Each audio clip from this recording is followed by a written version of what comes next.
السلام عليكم ومرحبا بكم معايا اليوم في فيديو جديد ووصفه جديده على القناه اللي كنتمنى ان شاء الله تلقاكم في تمام الصحه والعافيه وتكون احوالكم كلها هي على ما يرام.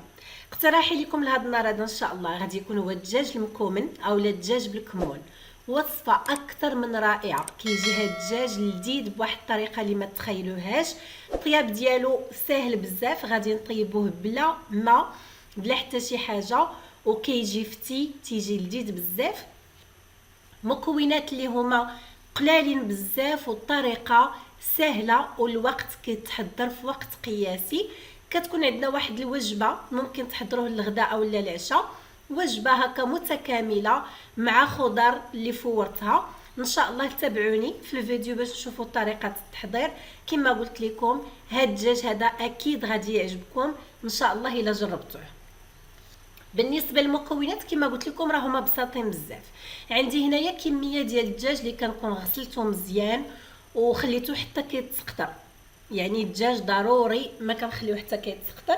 بالنسبه للمكونات عندي هنايا الكمون، يكون احسن الا كان عندنا كمون بلدي، وغنحتاجوا القزبور اليابس، شويه ديال الثومه مطحونه وشويه ديال السمن. بالنسبه لهاد المكونات اشنو اللي ضروري ما خصو يكون عندنا؟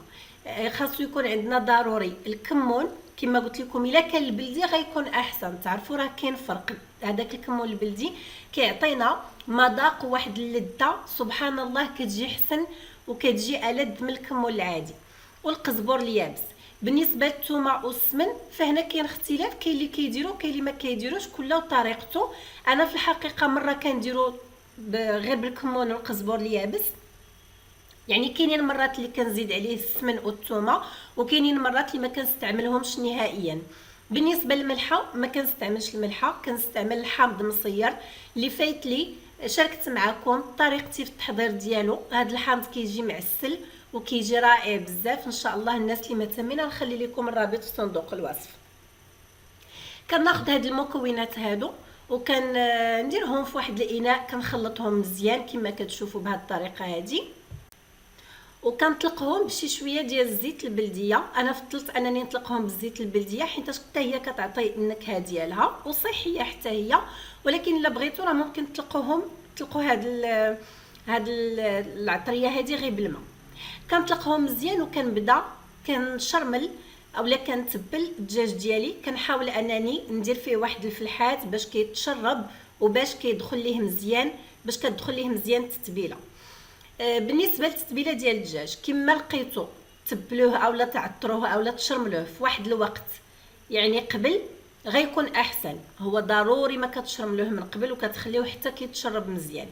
الا كنتو مثلا غديروه في الغداء فيستحسن انكم تشرملوه بالليل، تغطيوه وتحطوه في الثلاجه تخليوه حتى كيتشرب مزيان، كيجي لذيذ بزاف وكيجي مشرب العطريه وكيجي فتي. الا كنتو غديروه بالليل شرملوه الصباح وخليوه يضل هكاك بالتتبيله ديالو في الثلاجه. الوقيته اللي غادي تبغيو يعني طيبوه راكم كتجبدوه كيكون كما قلت لكم تشرب مزيان.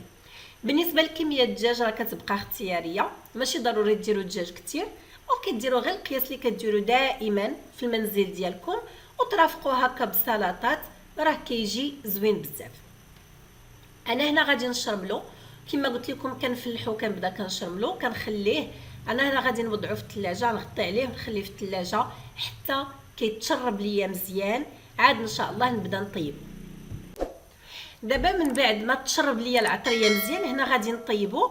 كناخذ الكوكوط اللي كنوضع فيها الدجاج ديالي، يعني الكوكوط غير كندهنها بشي شويه د الزيت ومن بعد غادي نوضع فيها الدجاج. بالنسبه للدجاج راه ما كنوضعوهش على الجهه اللي فيها اللحم اولا اللي فيها الهبره، حاولوا ما امكن انكم توضعوا على الجهه اللي تيكونوا فيها دوك العظيمات ديالو. هاد الوصفه هذه كيمكن لكم تحضروها بالدجاج كما تيمكن لكم تحضروها باللحم، يعني ما كاين حتى شي مشكل، ما كاينش فرق اللي كتفضلوا، غير هو كيكون الوصفه كتحضروها بنفس العطريه وبنفس الطريقه ديال الطياب. كنوضعوا هنايا في الكوكوط، ما نحطوش واحد فوق واحد، نحاولوا اننا نستفوا هكا في الكوكوط.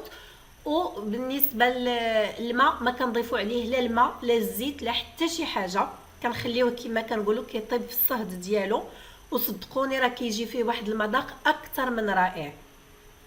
بالنسبه لطريقه الطياب، كنسد على الكوكوط وكندير الصفاره، كنوضعوه فوق البوطه، يعني في اصغر عين عندكم في البوطه. العافيه تكون مهيله بزاف، الماكسيموم يعني تنقصوها الماكسيموم ديالها، و يعني تكون العافيه بحال الشمعه كما كنقولوا. غتخليوه حتى كيطيب تقريبا واحد نص ساعه، مره تحركوا الكوكوط ديالكم. دابا في هذا الوقت اللي كيكون الدجاج كيطيب، انا راني خديت خضار اللي فورتها، يعني كما قلت لكم غادي نرافقوه غير بخضار اللي هي مفوره، وصفه اللي هي متكامله وصحيه في نفس الوقت وسهله، يعني ما كتاخذ لينا لا وقت لا مجهود في المطبخ ديالنا. دابا غادي نحضر لاصوص فينيغريت. هنا غادي ندير فيها شويه زيت البلديه، غادي نعصر عليها الحامض، شويه الملحه وشويه ديال البزار. غناخذ هاد لاصوص هادي كنديرها كما شفتوا في شي قريعه، وكنبدا كنخلطها مزيان حتى كيبدا شي شويه كيتغير اللون ديالها، وهذه هي اللي غادي نسقي بها الخضار ديالي. في هذا الوقت هذا راه كيكون الدجاج ديالنا طاب، يعني بالنسبه للطياب ديالو مره كتحركوا كما قلت لكم الكوكوط، وفي الوقت راه ما كياخذش تقريبا اكثر من ساعه. الا كان الدجاج صغير شي شويه كنحلوا عليه الكوكوط وكنراقبوا الطياب ديالو، كتشوفوا اللحم واش طاب. هنا كما كتشوفوا انا بالنسبه لي راه طاب ولا زبده ولا رائع بزاف. وها نتوما كتشوفوا المريقه اللي كيطلق ليا. نتوما بغيتو تقدموه بهاد المريقه ديالو راكم كتقدموه، كتجي لذيذه بزاف.